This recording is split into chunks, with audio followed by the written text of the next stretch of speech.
Hola a todos, ¿cómo están? Espero se encuentren muy bien en compañía de sus hijos y de toda su familia.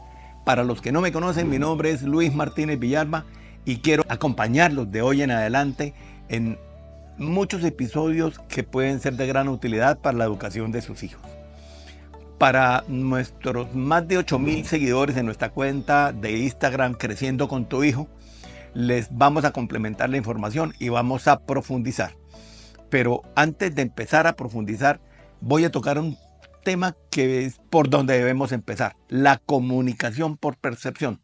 ¿Qué quiero decir? Los investigadores Richard Bandler y John Grinder en programación neurolingüística encontraron y descubrieron que los canales comunicativos en el cerebro humano son tres. Encontraron que había una dominancia en la comunicación y que eran tres clases de dominancia. La primera es la visual. Vamos a abordar primero la dominancia visual. Esto está ubicado en una parte del cerebro, neurológicamente está ubicado en una parte del cerebro. Y las personas visuales se caracterizan porque son muy ordenadas, muy bien presentadas, de que todo esté en orden y esté en su puesto.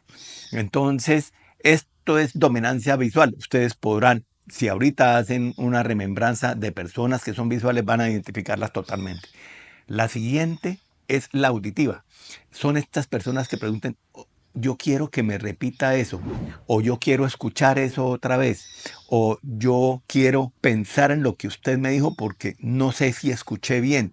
No sé si estas frases les parezcan conocidas, pero esto quiere decir que la persona da prioridad más a lo que escucha que a lo que ve y a lo que siente. La tercera es la kinestésica. Esta es la de las personas queridas, las personas afectuosas, las que le dan a uno la palmadita, el abrazo, y que son unas manifestaciones cariñosas. No quiere decir que los visuales y los auditivos no sean cariñosos, pero son menos cariñosos que los kinestésicos. Entonces, lo que les quiero decir es que ubicando esta clase de percepciones en su casa, usted podrá identificar cómo comunicarse mejor con su hijo y por qué canal comunicarse mejor. Porque estaría, si él es kinestésico y usted quiere comunicarse por el lado visual y le manda un mensaje, no lo va a mirar. Pero si usted le toca el hombro y le dice algo cariñoso y le da la instrucción que le quiera dar, es mucho más probable que la reciba. Entonces, en ejemplos así es lo importante. Hay que empezar por una comunicación. Y la comunicación, recuerda, tiene que ser asertiva, propositiva. Ahora vamos a abordar ya en los temas en los que vamos a ver cómo son los tipos de comunicación asertiva y propositiva, lo que debemos y lo que no debemos hacer. Me siento muy contento de que estén aquí con nosotros y vamos a pasar a la trilogía del sí puedo. La he clasificado en tres factores importantes como son el orden, el miedo y los hábitos. Vamos a empezar por el orden. El orden sienta las bases del desarrollo de su hijo. El orden sienta las bases del tiempo de las personas y la disposición que tienen para desarrollarse. No sé si algunas personas se van a identificar con esto que voy a decir. Cuando yo no encuentro una cosa, pierdo tiempo. Pero cuando sé que esto me pasa con frecuente, esto va a lacerar mi autoestima. Y, y yo no me doy cuenta y el problema se va acrecentando. Nos produce cierto grado de ansiedad, que son emociones y sentimientos que queremos evitar. Entonces, he querido traer el orden de primero porque es fundamental para que usted vea y enseñe a su hijo con cositas mínimas cómo adquirir un orden para que vea que teniendo una clasificación y seguramente una secuencia, él pueda identificar dónde están sus cosas y a ganar tiempo. Una persona ordenada no pierde tiempo. Una persona ordenada tiene más tiempo para estudiar, más tiempo para ocio, más tiempo para compartir en familia. Pero cuando yo voy a salir a una cita de trabajo o voy a salir al colegio y no sé dónde está mi maleta, o voy a salir al trabajo y no sé dónde dejé el celular, o las llaves de la camioneta, o las llaves del carro, o no sé en dónde dejé la bicicleta ayer cuando llegué del colegio, entonces no tengo un parámetro de orden en la casa.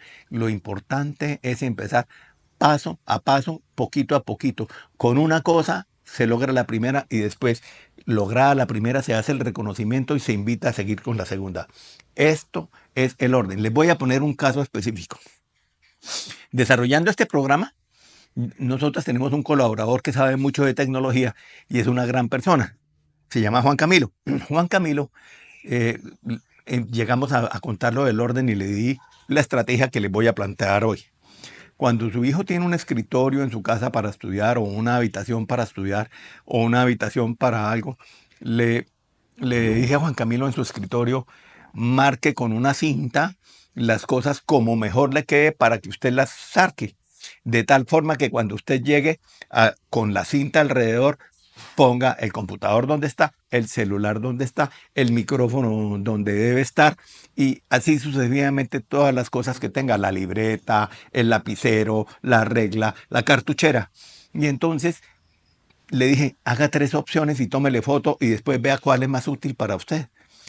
Cuando usted hace esto, su hijo se vuelve creativo porque él está diseñando la estrategia. Una vez la diseña y escoja esa, la marcan con cinta y él va a llegar y la va a ubicar. 1 mes o 2 meses después ustedes quitan la cinta y eso ya se volvió automático y él no va a volver a perder tiempo. Eso es solo un ejemplo y Juan Camilo lo ha disfrutado como ustedes no se imaginan. Quiero comentar una cosa. Como ustedes saben y van a ver, ustedes van a interpretar cómo está su hijo solamente por su estado y su actitud corporal o por su actitud facial. Una sonrisa, una cara seria o una cara de preocupado o una cara de ansiedad. ¿Qué va a pasar? En estos momentos de ansiedad, de preocupación, de molestia, no son buenos canales de comunicación. Entonces después les voy a dar una fórmula para que ese canal cambie de forma inmediata. Pero entonces vamos a manejar primero las emociones en su hijo. Ahora vamos a ver el miedo. El miedo es el siguiente. Cuando tú ves que tu hijo es introvertido, callado, tímido, es como decía Albert Einstein, las cosas se aprenden mejor por el ejemplo o la única forma de aprender es con el ejemplo, decía Albert Einstein. Entonces, cuando su hijo es tímido, callado, reservado, puede ser que en casa haya alguien con ese mismo temperamento. Puede ser que en casa haya alguien que habla mucho, mucho, mucho y no deja hablar y entonces él prefiere quedarse callado. Puede ser que esté manejando unas emociones que estas son las que no queremos que tenga, unas emociones negativas y de miedo, porque hay miedos grandes y miedos chicos que las personas pueden tener adentro y prefieren callar. ¿Cómo empiezan los miedos? Los miedos empiezan en casa. ¿Qué dirá mi papá? ¿Qué dirá mi mamá? ¿Qué dirá mi hermano mayor? Y empezamos a crecer esos miedos. Y cuando pasamos a la edad escolar, ¿qué dirá la profesora? Y si digo esta respuesta, ¿se burlarán? Y si hablo, ¿se burlarán o me regañarán? ¿Qué dirán mis amigos? ¿Se burlarán? Y así empezamos a crear una emoción permanente y cuando se repite se vuelve hábito y el hábito se refuerza en la mente y se vuelve una creencia. Y esa creencia es negativa y el que yo debo estar callado y no opinar para que no me ofendan. Y entonces empiezo a adquirir unos rasgos de invisibilidad que me permiten permanecer invisible para todo el mundo y no sentir. Pero eso es perder participación, es perder opinión y es perder crecimiento. Nunca debemos permitir esto y entonces vamos a trabajar eso. Cuando mi hijo tiene un miedo de estos, está siendo prisionero de de lo que él piensa que piensan las demás personas de él, en vez de actuar con carácter autónomo. Una vez él actúe con carácter autónomo, sabe que va a crecer y va a aportar lo que él crea y que se equivocó, que esto debe venir desde casa, se corrige y se supera y no pasa absolutamente nada. Estos pequeños miedos comienzan a crecer cada vez y llegan a volverse en inseguridades potenciales. Y entonces imagínense cuando su hijo vaya a llegar a una empresa a presentar una hoja de vida, ese miedo lo va a percibir el entrevistador. Y ya, obviamente, ustedes se imaginan el desenlace. Cuando él vaya a llegar a un crédito bancario para un emprendimiento, ese miedo lo va a percibir el banco y posiblemente vaya a haber un rechazo a la solicitud del préstamo. Cuando uno llega optimista a solicitar algo con la creencia de que se va a dar y se van a dar las cosas se dan. Uno es lo que piensa. Tu hijo es lo que piensa que es. Entonces tenemos que empezar a construir eso. Y eso, el jefe de todas las emociones negativas es el miedo. Entonces, vamos a ponerle, en el caso de tu hijo, vamos a empezar a trabajarlo y a ponerle un nombre al miedo si le tienen un miedo a algo. Pero les voy a contar un ejemplo. Yo en muchos hogares, pero muchos, veo que le tienen miedo a las cucarachas. Y una cucaracha es inofensiva. Pero no, gritan, se suben a una silla, se suben a una mesa, hacen lo que sea por una cucaracha y la cucaracha es inofensiva. Y yo peso 1.000.000 de veces más que la cucaracha y yo puedo huir de la cucaracha o correrla o sacarla o eliminarla o hacer lo que quiera, pero no, prefiero salir corriendo, no sé por qué. Papito, mamita, dígame usted, ¿será un miedo heredado? Entonces esta es la muestra de que los miedos sí, efectivamente, se heredan y se adquieren en casa. Entonces, pónganle un nombre al miedo. Les voy a contar un caso específico que me pasó a mí. Yo tengo a mis hijos estudiando, o tuve mis hijos estudiando, en un colegio donde enseñaban natación desde los 2 años. Y resulta que mi segundo hijo tenía 6 años y no había aprendido a nadar. Y hablé con el docente y me dijo, no, es que él le da miedo. Y el docente no me lo había informado. Entonces, leí un artículo sobre el miedo y me encontré con una herramienta, era ponerle un nombre. Entonces yo le dije a mi hijo, ponle un nombre. Y entonces dijo, le vamos a poner Roberto. Entonces, listo, vamos a ponerle fuera Roberto cuando vayamos a meternos a la piscina. Y nos fuimos para una piscina relativamente pequeña, era una piscina de unos 10 metros de largo o 12 metros de largo, no tenía más de 12 metros de largo y 4 de ancho. Entonces nos metimos a la piscina, le dije, agárrate del borde. Y le dije, ¿cómo se llama el miedo? Me dijo Roberto. Entonces cuando yo te diga, fuera Roberto, tú dices, fuera Roberto, fuera Roberto, fuera Roberto 3 veces y te botas hacia mí que yo voy a estar. En ese momento yo estaba a 1 metro. Y él se botó y dijo, fuera Roberto, y vino hacia mí. Y vio que podía, entonces de vuelta lo hizo otra vez y después yo me corrí 50 centímetros más. Así hasta llegar a los 4 metros. Cuando él vio que podía atravesar la piscina a lo ancho, que eran 4 metros, se sintió muy tranquilo. Entonces le dije, pasemos a lo largo. Pasamos a la parte extrema de la piscina, del lado largo. ¿Y qué ocurrió? Le dije, bueno, ahora sí, fuera Roberto, y vente nadando. Él ya tenía todo el aprestamiento adquirido en las clases y atravesó la piscina. Yo le dije a mi hijo, mira hijo, cuando uno tiene un miedo, lo puede vencer. Tú lo venciste hoy muy rápido y llevabas muchos años luchando con ese miedo. Tú eres una persona inigualable y puedes romper todas las barreras que quieras. Por eso te felicito y tú eres la machera de niño. Tú eres una persona que puedes lograr lo que quieras en tu vida. Eso es un reconocimiento y eso les da financiamiento a los niños. Entonces, ¿te subes? No, ni lo sueñes, ni en 1.000.000 de años. Ey, ya vi el problema. Tienes un Bruno en la cabeza. ¿Un Bruno? Sí, también lo escucho a veces. Es simple. No escuches al torpe de Bruno. ¡Cállalo! Dile, ¡silencio, Bruno! Silencio, Bruno. ¡Fuerte! ¡Silencio, Bruno! ¡Silencio, Bruno! ¡Silencio, Bruno! ¡Silencio, Bruno! ¿Todavía lo oyes? ¿No? ¡Solo a ti! ¡Bien! ¡Ahora agárrate! ¡Andiamo!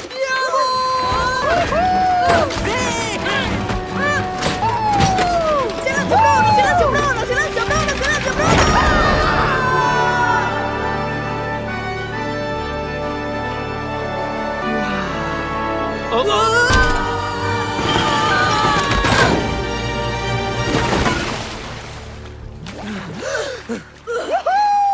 ¡Sí! ¡Estamos vivos y fue increíble! ¡En tu cara, Bruno! Esta clase no demoró 20 minutos. Cuando yo salí de la clase, nos bañamos, nos vestimos y me dice mi hijo, papi, cuando grande yo también quiero ser papá. A mí sí me salieron las lágrimas, fue muy emotivo y muy bello y por eso se los quería compartir. Entonces, vamos ahora con otra parte de la trilogía del Sí Puedo, que son los hábitos. Por favor, les voy a pedir un favor. Les voy a pedir un hábito nuevo. No olviden dejar sus comentarios, sus preguntas aquí abajo porque son muy interesantes y les podemos ayudar. Y para nosotros es muy importante saber ustedes qué piensan. Para nosotros, ustedes son muy importantes como sus hijos deben ser importantes para ustedes. ¿Qué es un hábito? Los hábitos son una repetición constante hasta cuando se vuelve una costumbre. Y esa costumbre, si se sigue repitiendo y es inadecuada, se puede volver una emoción negativa que va a ser una creencia. Entonces, nosotros podemos generar hábitos con reconocimiento. Les voy a dar un ejemplo conciso que es bellísimo, que se lo he dado a muchos padres de familia y que les ha servido mucho. Pero hagámoslo de a uno. Porque los papitos dicen, ay, voy a utilizar la fórmula que me dice Creciendo con tu hijo, don Luis Martínez, y ocurre que le ponen 4 o 5 hábitos. Entonces el chico arranca entusiasmado y cuando falla uno o dos hábitos porque no se acuerda, entonces decaen todos.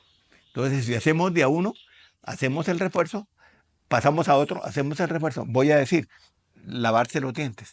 Voy a decir, poner la pijama en el puesto que es. Cuando él ya cogió el hábito y nosotros como supervisores, padre o madre, abuelo o abuela, vemos que el hábito está fijo y que ya no hay que insistir sobre eso, pasamos al siguiente, pero cada vez que haya un logro, un reconocimiento, decir, ve, mira, ahora tienes tiempo, eres más ordenado, tienes el hábito de lavarte los dientes, tienes el hábito de dejar la cama tendida, tienes el hábito de llegar a estudiar, tienes el hábito que ustedes quieran reforzar. Les voy a poner un ejemplo. Como los hábitos son por repetición, Aristóteles decía, la excelencia no es un don, es un hábito.